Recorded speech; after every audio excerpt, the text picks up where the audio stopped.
시청자 여러분, 그동안 안녕하셨습니까?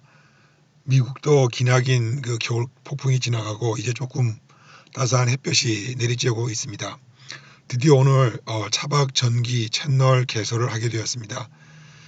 그동안 내 차로 세계 여행 채널에서 세계 여행 관련 영상뿐만 아니라 또한 차박에 관련된 전기 이야기들이 많이 나오고 있어서 보시는 분들에게 다소 여행 채널인지 또 무슨 전기 채널인지 다소 혼선이 있어서 내 차로 세계 여행에 있는 부분들을 띄어다가 차박 전기로 모든 전기 분야에 관련된 이야기들을 이제 그쪽으로 옮겨가면서 또한 새로운 컨텐츠들도 차박 전기 쪽으로 몰아서 두 채널을 좀 구분을 하려고 합니다. 계속 세계 여행을 함께 하실 분들은 한국어판 내 차로 세계 여행 유튜브 채널로 계속 오시길 좀 부탁드리고요. 더불어 또 전기에 관심 있거나 다양한 여러 가지 차박 정보, 그다음에 제품들에 관한 정보 등을 관심이 계신 분들은 다시 차박 전기에 서브스크라이브 해주시면 더욱 감사드리겠습니다. 혹여나 또 세계 여행 영어판에 관심이 계신 분들은 DR 써니디 채널로 오시면은 또 다른 버전의 영상들을 즐겨보실 수가 있을 것 같습니다. 여러분의 많은 협조 당부드리고요. 차박 전기 채널 여러분께서 많이 키워주시길 다시 한번 부탁드립니다. 이번 시간에는 001 도요타 시에나를 중심으로 한 케이스 스터디를 시작을 해보려고 합니다. 차량들이 우리 캠핑카로 쓸 수 있는 차량들이 뭐 한국이나 해외에 여러 가지들이 많이 있습니다만은 저는 도요타사에서 나온 시에나 미니밴을 가지고 캠퍼밴을 만들었습니다.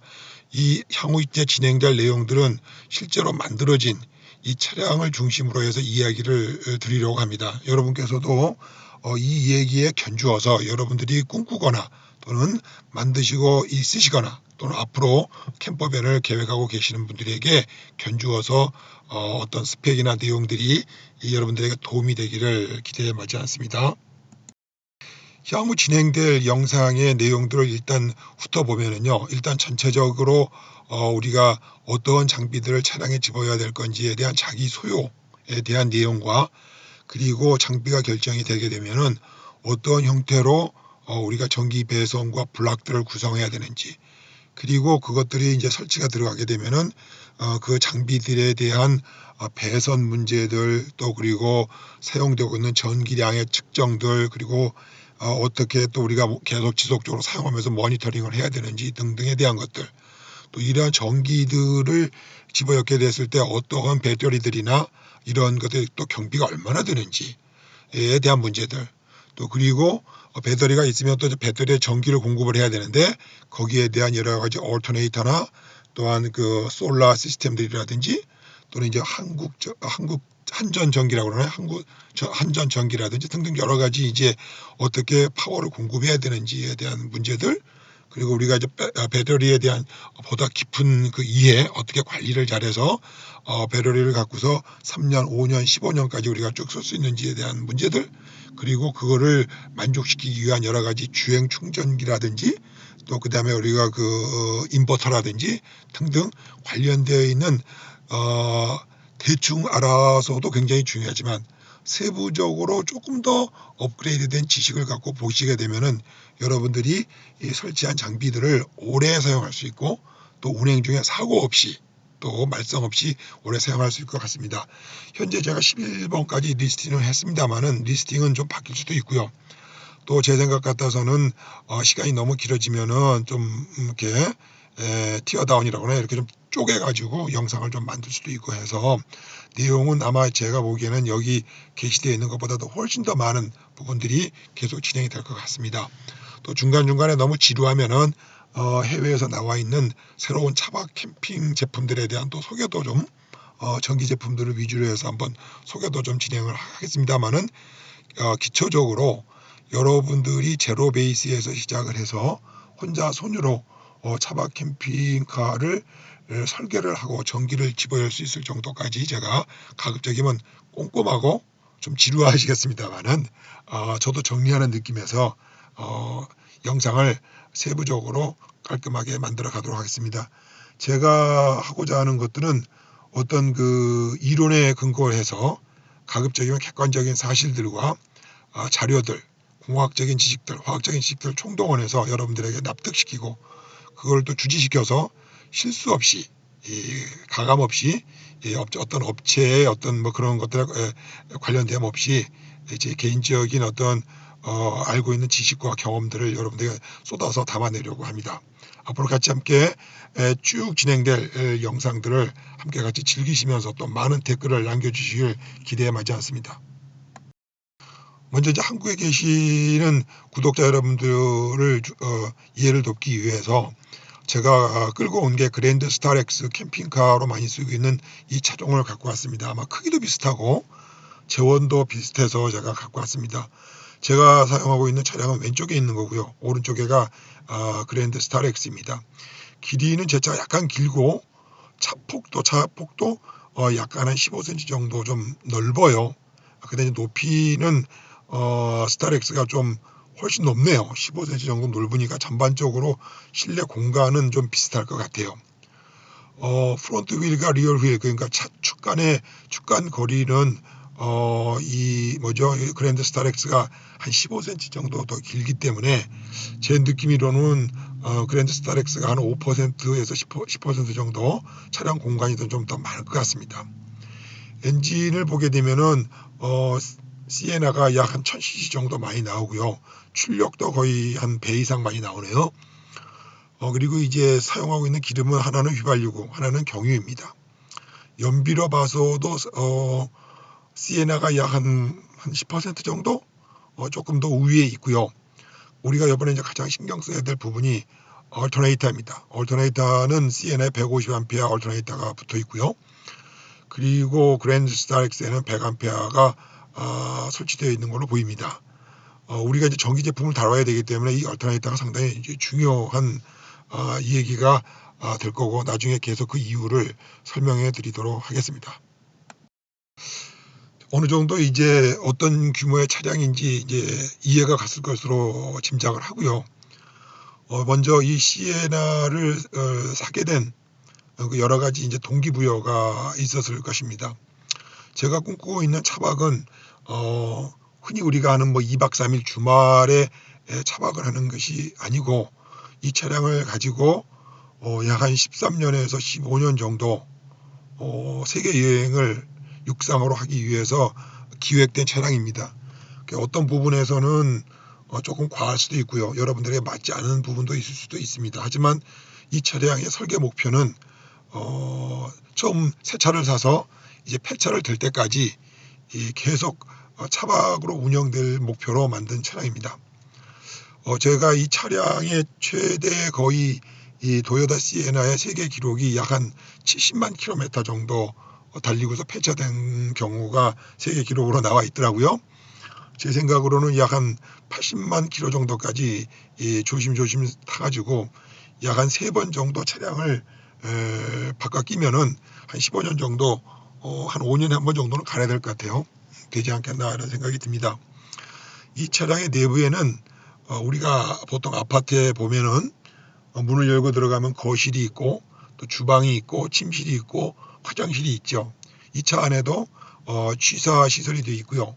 또 잠을 잘 수 있는 취침 시설이 되어 있고요. 그리고 이제 세탁과 샤워를 할 수도 있고 화장실도 있고요. 또 이제 조그맣게 영상도 만들어야 되고 하기 때문에 사무 공간도 있습니다. 이러한 것들을 다 이제 여타 보니까 가지고 다니는 짐들은 사계절 용품을 다 가지고 다닐 수가 없고요. 해서 여름 옷이 좀 가벼운 여름, 가을 옷 중심으로 하고 겨울 옷들은 한 두어 벌 정도밖에 가지고 다니지 않습니다. 필요하면 이제 다니다가 사면 되고요. 그렇습니다.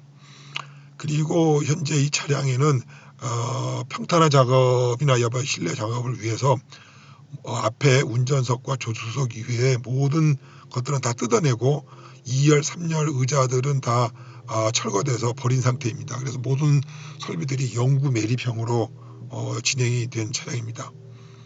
승차 인원은 앞에 이제 운전석은 당연히 있어야 될 것 같고요. 우측에 있는 조수석에는 저희 집사람이 탈 예정에 있고요. 타고 있고요. 아마 이제 북미, 남미를 끝내 유럽까지 끝내고 난 다음부터는 아프리카로 넘어갈 예정인데 아마 그때부터는 이제 저 혼자 서 유럽과 아시아 지역을 다닐 예정에 있습니다. 그리고 이제 행선지로 2차가 다닐 행선지는 전 세계 이제 6대륙을 다 다닐 예정에 있습니다. 그래서 바닷가부터 시작을 해서 높은 티베트 고원까지 올라갈 예정에 있고요. 대륙과 대륙 사이의 운송은 이 차량을 이제 20피트 컨테이너 선에 집어여서 해상 운송을 하고 또 건너가서 비행기 타고 건너가서 또 다시 찾아가지고 그 다음 대륙을 이제 운행하는 방식으로 기획을 했습니다. 이에 따라서 얼쭉 말씀을 드렸습니다만은 이 차량의 운전을 해야 되는 그 온도 특성을 보면은 45도씨부터 영하 15도까지 제가 한 2년 정도 지금 걸쳐서 북미 대륙에 있는 가장 더운 아리조나 피닉스에서 시작을 해서 45도 정도 되죠. 대낮 온도가. 그리고 한낮에도 한 영하 15도 정도 되는 카나다의 옐로나이프, 저기 그 툰드라 지역에 있는 옐로나이프까지 가서 한 2년여간의 이제 계절적인 특성과 또한 이제 장기 여행을 위한 여러 가지 이 필요 충분 조건들을 다 점검하고 있습니다. 현재는 포틀랜드라고 하는 그 오레곤 주에서 지금 이제 전기 부분하고 또 취사 설비 부분을 현재 업그레이드 중에 있습니다. 전기는 현재까지는 AGM 배터리를 쓰다가 이게 이제 또 전기 사용량이 점점 많아지니까 충전하는데 상당히 신경이 많이 쓰이고 해서 280A 인산철 배터리로 지금 전기 업그레이드 중에 있습니다. 전기 업그레이드하는 과정들도 여러분들에게 이제 차츰 영상을 찍어서 소개를 시켜드리도록 하도록 하겠습니다. 제가 또 이거를 이제 이 차를 개조를 한 근본 목적은 영어로는 오버랜딩이라고 그래요. 오버시, 해외라는 뜻이 여러분 아시죠? 오버랜딩이라는 뜻은 육지로 다른 나라를 넘어가는 걸 이제 오버랜딩이라고 합니다. 그래서 이 차의 가장 큰 설계 목표는 스텔스 방식입니다. 즉 이게 캠퍼밴인지 아닌지 외부에서 전혀 알아볼 수 없을 정도로 바깥에다가는 뭐 어닝을 친다든지 또는 뭐 태양열 전지판을 지붕 위에다 단다든지 또는 아니면 위에다가 그 캐리어 박스를 단다든지 뭐 그런 건 일체 없이 저 보이는 차 그대로 승용차인 모습 그대로 설계를 해서 그 안에서 취사, 취침, 세탁, 샤워, 사무 등을 보기 위해서 설계되었습니다. 이렇게 한 그 주요한 목적은 이 차를 어디든지 주차를 하려고 합니다. 보통 이제 캠퍼카, 해외에서 캠핑카들은 다 캠핑장에 들어가야 돼요. 그러면은 이제 시 바깥에 가서 또 예약을 해야 되고 상당히 그게 시간을 지체를 합니다. 왜냐면 저는 이제 차박 캠핑이 여러분 어디 뭐 부산 영도에 가가지고 거기에서 뭐 2, 3일 즐기다가 오는 형태가 아니고 계속 오늘은 A라는 지점에 가고 또 내일은 B라는 지점으로 계속 이동을 해야 되기 때문에 사실은 한 곳에서 하루 이상 머무를 필요가 없습니다. 그래서 저는 주차를 뭐 월마트라든지 또는 그 모텔 있죠. 모텔 주차장이라든지 아파트라든지 심지어는 길거리에 주차해야 될 아무 데서든지 주차를 하고 거기서 하루 자고 또 그 다음날 출발을 하고 그렇습니다. 이렇게 이런 이제 여러 가지 좀 그 서로 이제 스타일이 다른 차박 형태이기 때문에 여러분들이 이제 왜 저렇게 만들었는가 하는 이제 의문이 있는데 좀 대답이 됐는지 모르겠습니다. 하여튼 스텔스 목적으로 만들었습니다. 그 두 번째 이제 제가 그 도요타 시에나를 선택한 이유 중에 하나는 전 세계적으로 미국 차나 영국 차나 한국 차나 어디 차에 비해서 일본 도요타가 전 세계 딜러망과 부품 수배망을 갖추고 있습니다. 그래서 다니다가 이제 사고가 나거나 또 필요한 부품을 수배를 해야 된다면은 로컬에서 바로 수배할 수 있는 가장 가능성이 큰 브랜드가 도요타이기 때문에 그리하였습니다. 또 그리고 이제 이 차가 미니밴이기 때문에 승용차 그러니까 큰 어떤 그 일을 하고 공사장에 쓰는 밴이 아니기 때문에 미니밴이기 때문에 보통 대부분 나라에서 승용차로 등록이 됩니다. 그리고 거기에 따라서 또 연비도 많이 신경을 썼기 때문에 제가 실제로 운행하면서 하이웨이에서 12.2km 정도 퍼 리터로 달리니까 차량의 크기에 비해서 그리 나쁘지는 않습니다. 힘도 지난번에 소개했습니다만 한 300마력 정도 되기 때문에 고산 지역의 등판 능력이나 이런 것들을 테스트해 봤을 때 이렇게 에어컨을 켜고도 크게 문제가 없었습니다.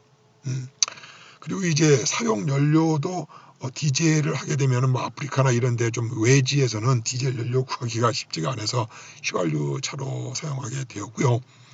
차량도 이거보다 조금 더 크게 되면은 이제 20피트 컨테이너가 아니고 40피트를 또 써야 된다든지, 또 보험도 영업용 차량 기준이 되기 때문에 보험료도 비싸지고요. 또 여러 가지 이제 비용적인 측면에서 이 미니밴이 한계치입니다. 그래서 이제 그런 또 이유도 있었고요. 아까 말씀드린 대로 이제 사계절용으로도 테스트를 좀 다 해봤고, 그리고 이거를 주야장창 여기서 먹고 자고 살면서 움직여야 되기 때문에 그렇습니다.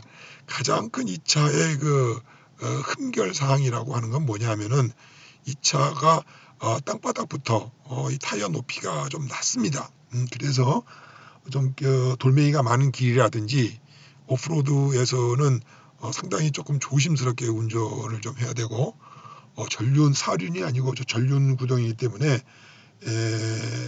눈길이나 또 빗길이나 또 그리고 오프로드에서 좀 조심을 해야 됩니다. 제가 이거를 완전히 뜯어고칠 개조 생각을 하고 샀기 때문에 이 차의 트림이 조금 좀 낮은 거예요. 좀 고급 사양이 아니었고 해서 위에 천장에 선루프가 없습니다. 그래서 더운 날이라든지 이 환기 시설 안에서 취사를 할 때 약간 좀 배기의 환기에 좀 문제가 있는 것이 이 차의 단점이라는 단점입니다. 자, 오늘 여기까지 하고요. 다음에 뵙겠습니다. 안녕히 계세요. 바이바이.